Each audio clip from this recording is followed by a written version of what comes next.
আগামীতে এই দেশে কোনো প্রাতিবাদ তৈরি হতে দেবে না। আগামীতে যারা নেতা হবেন, জনপ্রতিনিধি হবেন, ওই ভোট কেন্দ্র দখল করে সিল মেরে জনপ্রতিনিধি হওয়ার দুঃস্বপ্ন দেখবেন না।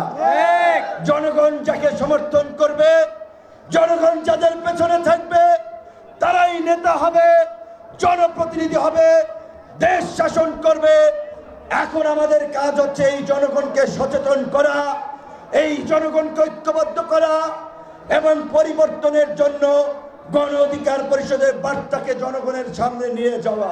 কিন্তু কোনো দল যদি ভাবেন আমরা একাই 100, আমরা এইসব নিয়ন্ত্রণ করব, আমরা এইসব হত্যাকর্তা, তাদেরকে বলবো আওয়ামী লীগের পতন থেকে শিক্ষা নিন।